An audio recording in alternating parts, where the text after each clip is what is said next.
Hello friends, welcome to my channel. இன்றைக்கி நாம் ஒரு ஹெல்த்தியான ஒரு ஸ்நாக்ஸ் ரெசிபி மரவள்ளிக்கிழங்கு வச்சு எப்படி செய்யலான்னு பார்க்க போகிறோங்க.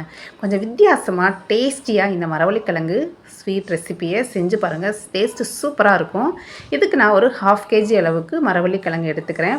அதை நல்லா வாஷ் பண்ணிவிட்டு அதோட மேல் தோலெல்லாம் இந்த மாதிரி ஒரு கத்தி வச்சு ரிமூவ் பண்ணி எடுத்துக்கலாம். இந்த மாதிரி நல்லா ரிமூவ் பண்ணிவிட்டு இதை வாஷ் பண்ணி எடுத்துக்கலாம்.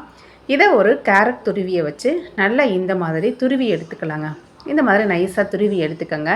இந்த துருவின மரவள்ளிக்கிழங்கை நம்ம ஒரு இட்லி பாத்திரத்துக்கு மாற்றிக்கலாம். இட்லி பாத்திரத்துக்கு மாற்றி ஒரு 10 நிமிஷம் ஹை ஃப்ளேமில் இதை வேக வச்சு எடுத்துக்கலாங்க.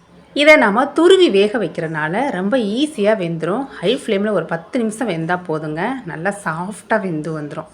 பாருங்கள், நல்லா நசுங்குப்படுது கையில்.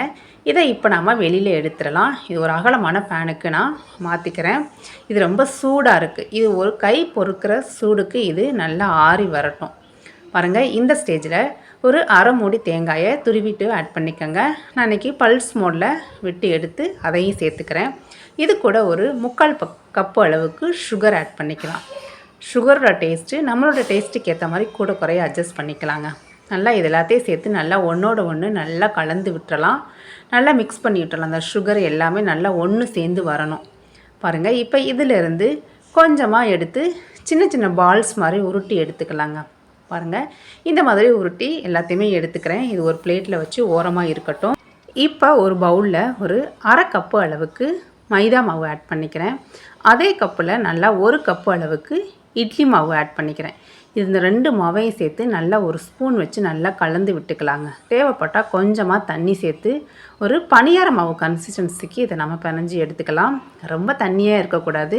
இதுக்கு நம்ம சோடாப்பு அதெல்லாம் தேக்கணும்னு அவசியம் இல்லை. நமக்கு இட்லி மாவே ஆல்ரெடி புளிச்சு தான் இருக்கும். பாருங்கள், இந்த கன்சிஸ்டன்சிக்கு நம்ம கரைச்சி எடுத்துக்கலாம். இப்போ ஒரு பணியாரக்கல்லில் தேவையான அளவு நெய் இல்லைன்னா எண்ணெய் சேர்த்துக்கலாம். நல்லா எண்ணெய் சேர்த்து நல்லா சூடானதுக்கப்புறம் நாம் ரெடி பண்ணி வச்சுருக்க மாவில் இந்த மரவள்ளிக்கிழங்கு உருண்டைகளை உள்ளே சேர்த்து நல்லா இந்த மாதிரி டிப் பண்ணி எடுத்துக்கலாங்க. நல்லா உள்ளே சேர்த்து நல்லா இந்த மாதிரி டிப் பண்ணிடுங்க. இதை டிப் பண்ணி நம்ம சூடாக இருக்கிற பணியாரக்கல்லில் உள்ளே சேர்த்துக்கலாம். பாருங்கள், அடுப்பை மீடியம் ஃப்ளேமில் வச்சுக்கலாம். நல்லா உள்ளே எல்லாத்தையுமே உள்ளே சேர்த்து நல்லா 2 சைடும் நல்லா திருப்பி விட்டு வேக வச்சு எடுத்துக்கலாங்க. நமக்கு மரவள்ளிக்கிழங்க குழந்தைகளுக்கு டைரெக்டாக உப்பு போட்டு வேக வச்சு கொடுக்கும்போது கண்டிப்பாக சாப்பிட மாட்டாங்க.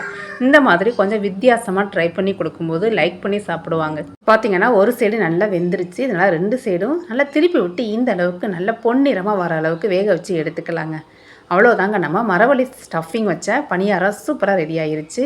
இது சாப்பிட்றதுக்கு ஒரு சீஸ் பால் உள்ளே வச்சு எப்படி சாப்பிடுவோம் அந்த டேஸ்ட்டில் இருக்குங்க. பாருங்கள், ஓப்பன் பண்ணி காமிக்கிறேன். நல்லா உள்ளெல்லாம் நல்லா ஜூஸியாக இருக்கும். கண்டிப்பாக இந்த ரெசிப்பியை உங்கள் வீட்டு குழந்தைங்களுக்கு ட்ரை பண்ணி கொடுங்க. இது ரொம்ப ஹெல்த்தியான ஒரு டிஷ்ஷு. நம்ம எண்ணெயிலலாம் பொரிக்காமல் இந்த மாதிரி செய்யும்போது டேஸ்ட்டு சூப்பராக இருக்குங்க. இந்த வீடியோ பிடிச்சிருந்துச்சுன்னா லைக் பண்ணி ஷேர் பண்ணி